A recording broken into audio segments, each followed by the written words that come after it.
Outstanding Direct Selling Leader of the Year 2024 female.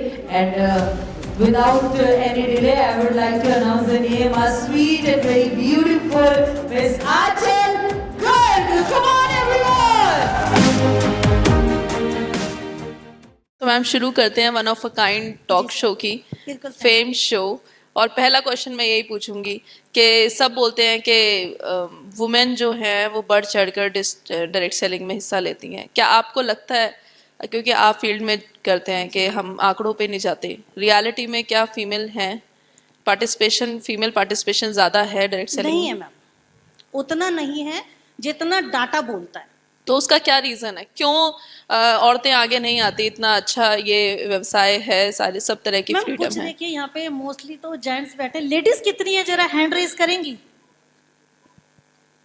Ma'am answer तो यही मिल गया।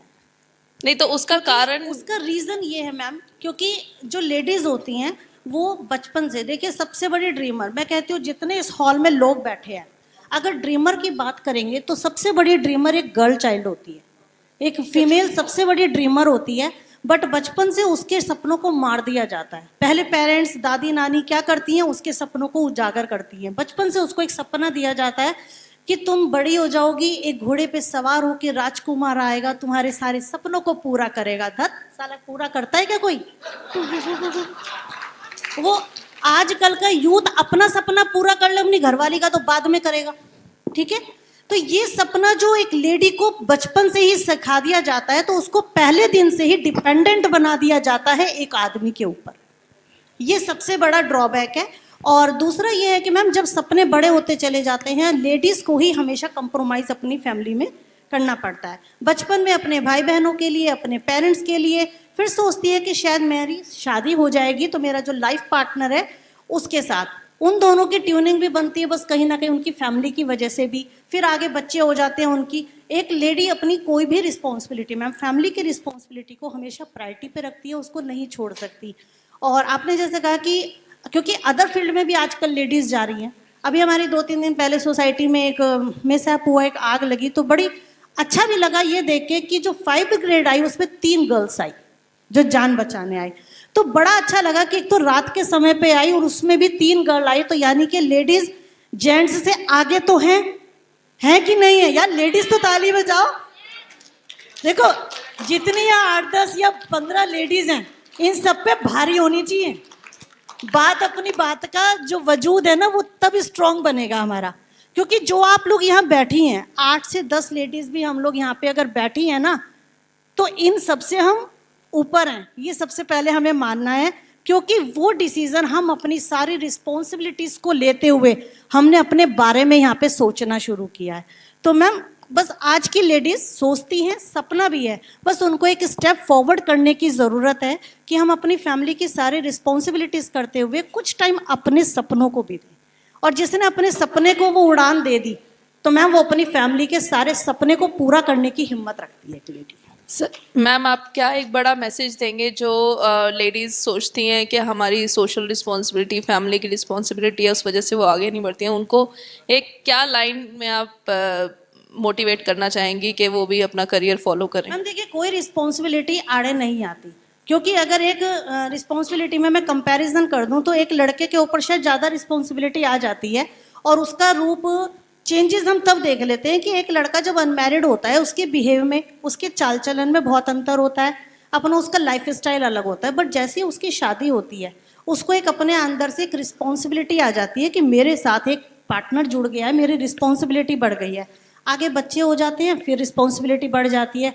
तो एक जेंट्स जो है वो अपना उसका लाइफ स्टाइल चेंज हो जाता है, उसका रहना सहना चेंज हो जाता है, सबसे बात करने का तरीका चेंज हो जाता है। तो वो बात ये आ जाता है कि शादी के बाद बंदा चेंज हो गया, नहीं, वो रिस्पॉन्सिबल हो गया है, वो इसीलिए चेंज हुआ है। और परसेप्शन मार्केट में कुछ और ही चल रहा है मैम सोसाइटी में। लेकिन जो लेडीज़ हैं, लेडीज़ से बढ़िया मैनेजमेंट कोई नहीं कर सकता। और इस बिजनेस में चाहिए क्या? इस बिजनेस में सिर्फ हमें मैनेजमेंट ही तो करना है। मानते हैं या नहीं मानते हैं? बिल्कुल। और लेडीज से बड़ा मैनेजमेंट कर सकता है कोई? एक लेडी एक टाइम पे अपने बच्चों को टिफिन भी देती है, हस्बैंड का टिफिन भी बनाती है, घर की साफ सफाई भी करती है, और फिर 10-11 बजे तक फिट हो जाती है।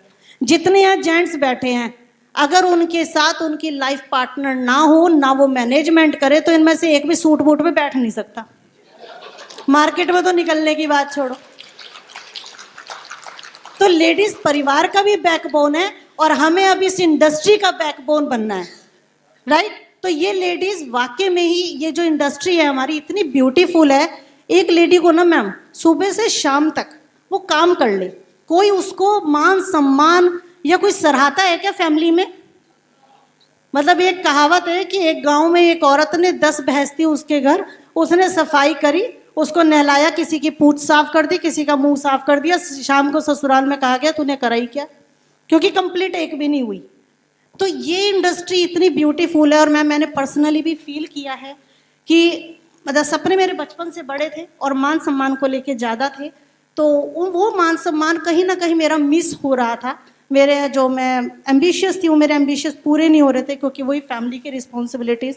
बट ये ब्यूटीफुल इंडस्ट्री इतनी है ना कि यहाँ आदमियों के बराबर औरत को सम्मान मिलता है। यही इंडस्ट्री है एक ऐसी, और यही इंडस्ट्री ऐसी है जो आपसे छोटी उम्र में भी अगर आपकी टीम में है ना, तो वो आशीर्वाद के साथ साथ आपको मान सम्मान भी देते हैं।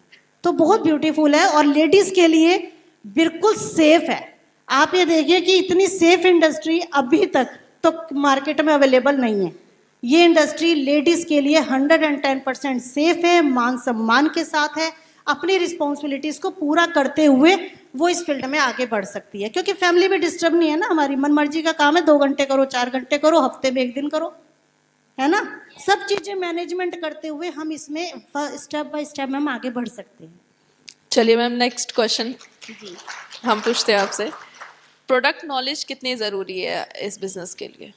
मैम बहुत ज़रूरी है, ऐसा नहीं है क्योंकि मेरा ये मानना है कि इस इंडस्ट्री में और ओपन मार्केट, ट्रेडिशनल बिजनेस और डायरेक्ट सेलिंग बिजनेस में एक फ़र्क है, और ये सभी को समझना चाहिए कि कंपनी छोटी है या बड़ी डजंट मैटर, बट इतना उनका परसेप्शन क्लियर होना चाहिए कि ट्रेडिशनल मार्केट में जो प्रोडक्ट्स हैं उनसे तो अच्छी क्वालिटी ही डायरेक्ट सेलिंग कंपनीज में मिलती है। ये तो डेड श्योर है, कंपनी कोई भी हो।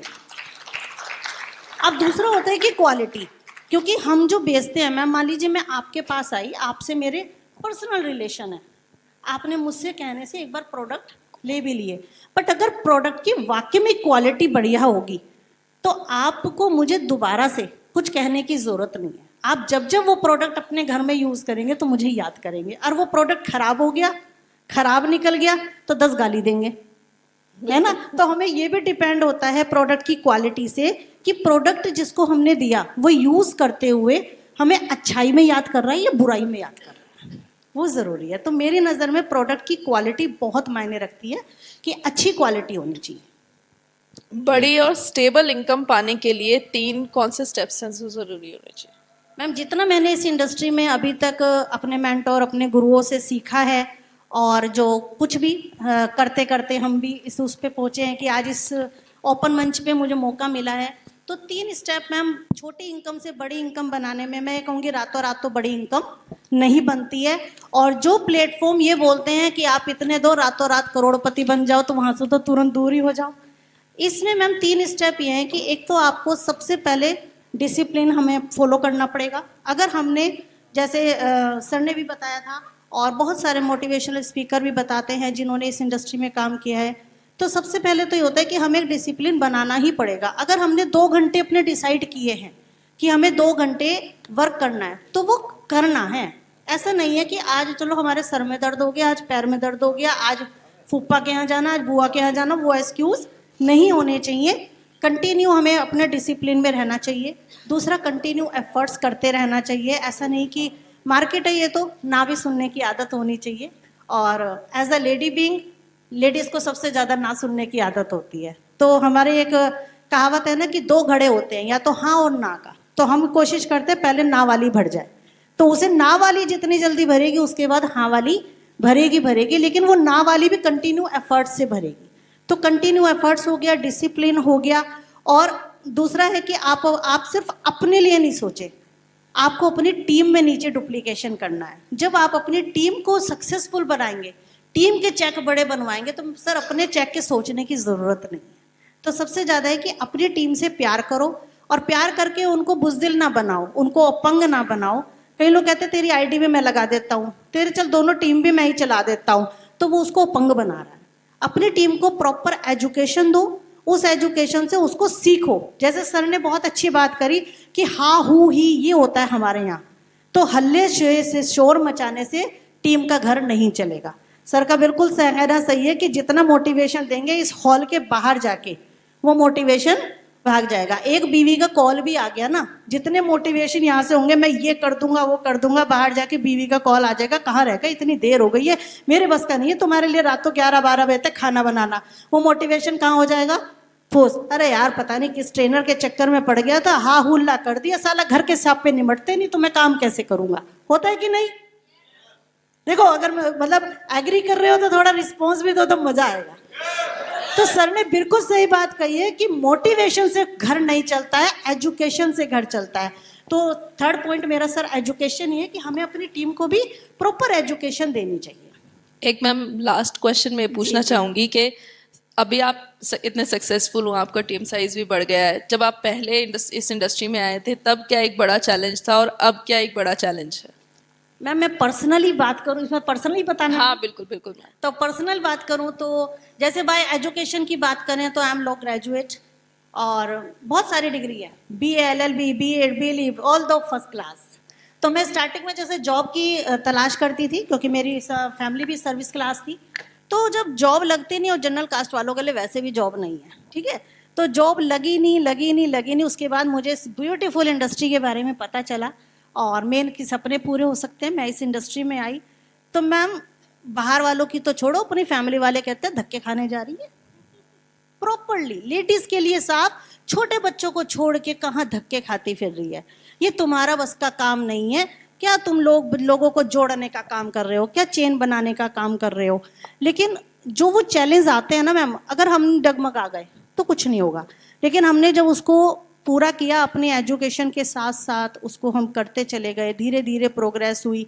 तो जब वो प्रोग्रेस होती है ना मैम, तो फैमिली वाले भी तब चुप होते हैं। स्टार्टिंग में तो ये हर लेडी को छोड़ो मैडम, हर जेंट्स को भी सुनना पड़ता है। अगर कोई जेंट्स है, अपना कोई ट्रेडिशनल बिजनेस है, पापा का कोई काम है, उसको करते करते अगर डायरेक्ट सेलिंग का काम करे तो घर के पेरेंट्स सबसे पहले कहते हैं कहाँ धक्के खाने का काम कर रहा है, बाप का बिजनेस है, संभाल, तेरी शादी कर देंगे। लेकिन अगर उसके सपने बड़े हैं, क्योंकि मैम जो बिजनेस हमारे घर में चल रहा है या जो हमारी फैमिली में सर्विस कर रहे हैं, अगर उसमें इतनी ताकत होती कि वो अपने सपने पूरे कर सके होते, तो आज हमारे भी सपने कहीं ना कहीं वो लोग पूरे कर चुके होते।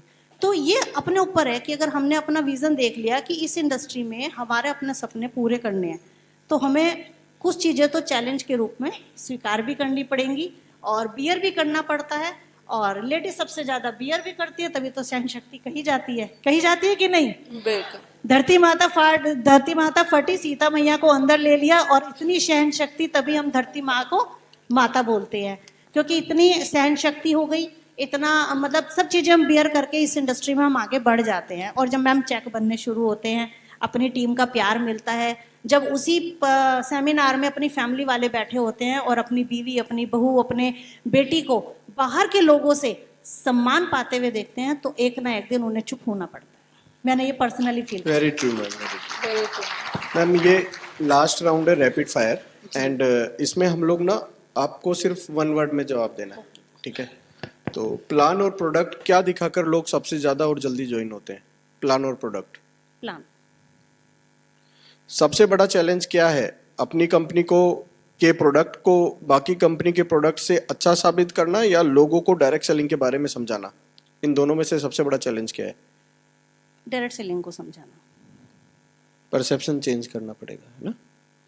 डायरेक्ट सेलिंग पार्ट टाइम करनी चाहिए या फुल टाइम? पार्ट टाइम के साथ साथ अगर कोई अपना ट्रेडिशनल बिजनेस कर रहा है या कोई भी काम कर रहा है, तो मैं नहीं कहूँगी कि उसको एकदम से क्विट करके फुल टाइम आना चाहिए। धीरे धीरे पार्ट टाइम करते हुए जो भी वो इनकम ले रहा है, उस इनकम को जब वो ब्रेक कर दे तो वो फुल टाइम आ सकता है। हॉट लिस्ट का चुनाव करें या कोल्ड लिस्ट का? सर दोनों लिस्ट पे काम करना पड़ता है। अच्छा, डायरेक्ट सेलिंग करते हुए दिमाग की सुने या दिल की?